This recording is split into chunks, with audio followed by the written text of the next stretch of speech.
This week, I was thinking about what my clients have in common, and what they all have in common is they understand the ROI of good design. So, this is what I want to talk about because it's so important. Luxury interiors are not an investment, are not a splurge, they are investment. The opposite of what I just said. So, high-end design, it's not just about aesthetics. I always say that on all my posts, all my lives, all my videos. It's about creating long-term value, and that's always what I do in my interiors. So, the ROI is on three aspects. It's financial, emotional, and practical. And this is what I want to talk about today. So, I have often heard people who wanted to do the design themselves, and there's nothing wrong with that. But often they come to me after having tried to design the home themselves. And what they tell me is they bought furniture and they realize a year later, 2 years later, that it doesn't fit. It doesn't work with the space, it feels off, and they're not sure why and how to solve that. That's what happens when design decisions are made in isolation, not in strategy. You buy one piece of furniture here, one piece of furniture there, and then you don't understand why it's not working together. What if you could pay back in time, energy, and even resale value just by being beautifully and smartly designed? So, as you know, I'm trained in law, luxury, and we have a fly who wants to join the live. I'm trained in luxury, law, and strategy, so I approach design a little differently. To me, beauty must serve a function. Elegance must be efficient. I used to work in fashion, but it was fashion luxury. I used to work at Hermes, and everything had to add value to the product in itself. It wasn't just about design or decor. Now I apply this philosophy to homes. I'm not just decorating, I'm building value. So let's go back to the three types of ROI, return of investments, that I deliver. The financial ROI, this is what we're very interested in, especially in the US. We're all about finances, as we should. So furnishing an empty room properly increases its market value. It's not just about you having a fancy home that you can show off to your friends. It's thinking long term. So there's a difference between a home looking furnished and a home feeling curated. We all have furniture in our house. What's the difference between a space that's well designed and a space that just has furniture? That's what you need to think about. Um, I have two of my past clients last year who sold their space way faster once they came in and redid the design.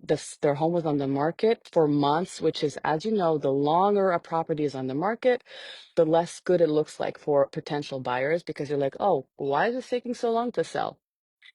With the proper design, the proper staging, it just sells way more easily.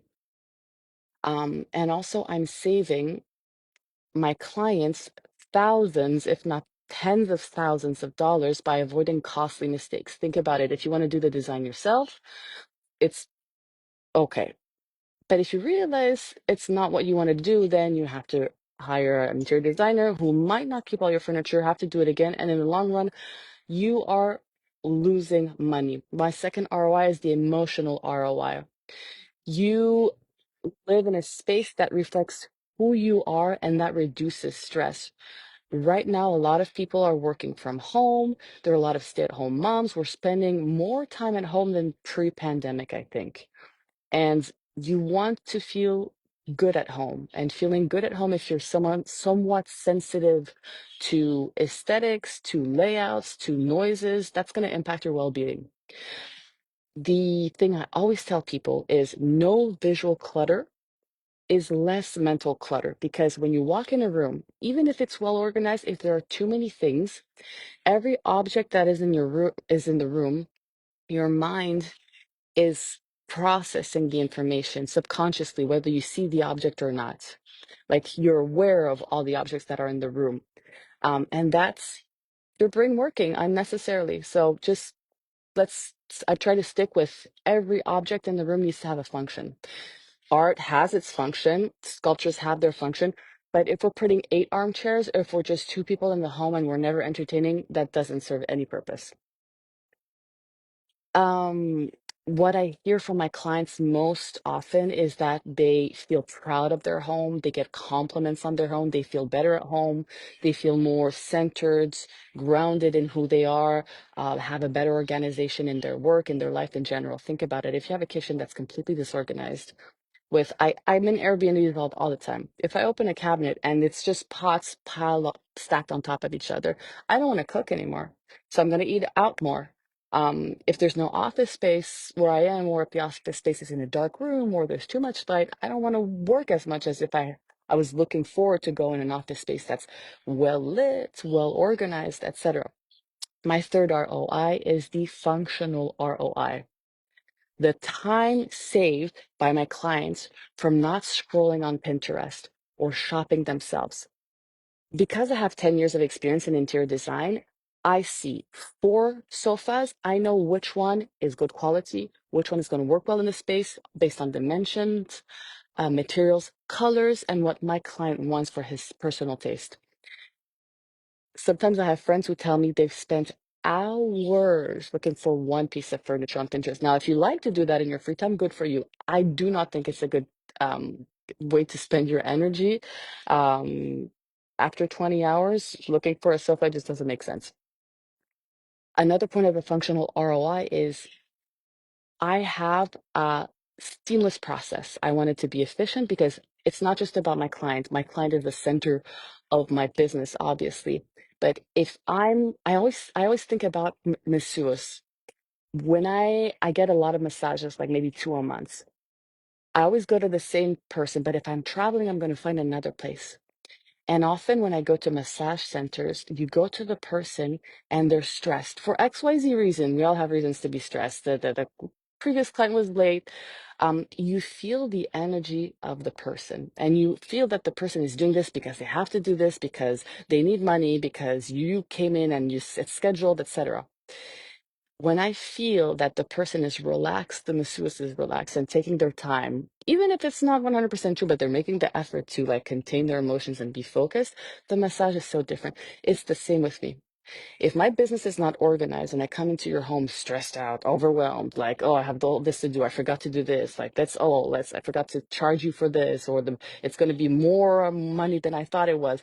If I'm not efficient and clear in what I'm doing, you're going to feel it. The process is going to stress you out. It's already enough of a change to have to refurnish your home. Have a stranger, me, come into your home, right? It takes time to build that comfort of having a stranger in your home, looking into your bathroom. How do you use your home? How do you wake up? Do you wake up at 6, wake up at 9? Do we need blackout shades? Like a lot of personal questions.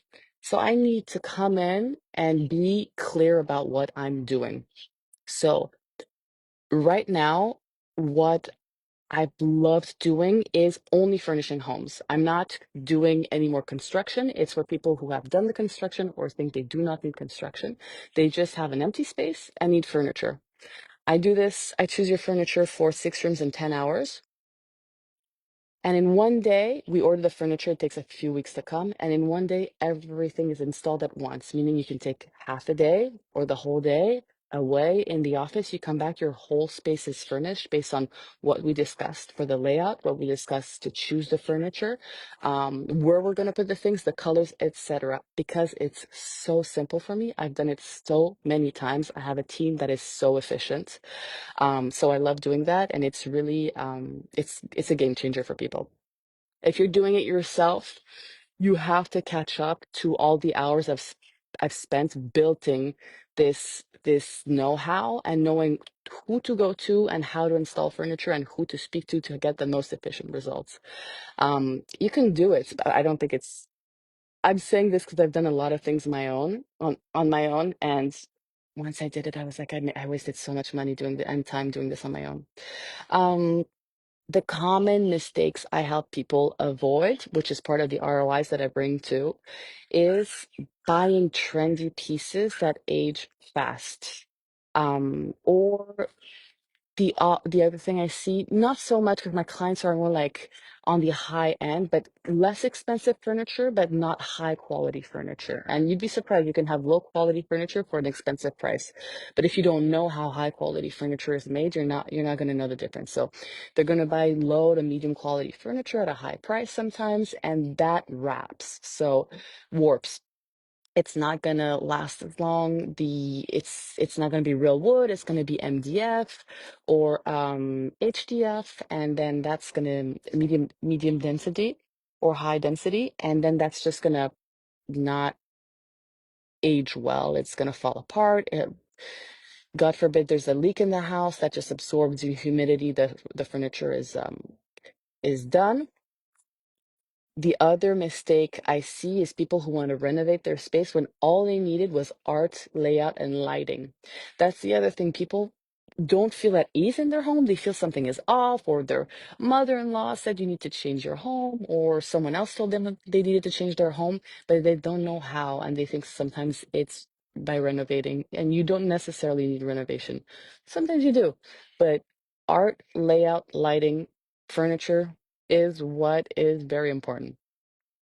Um, Reach out to me if you have an empty space that you need furniture in, high quality furniture that is going to last for 10, 15, 20 years with a design that is fully personalized, not something that you're going to find in a magazine, something that is specific to you, with art that is created specially for you, that reminds you of a story, of your personal story, of travels you've made, etc.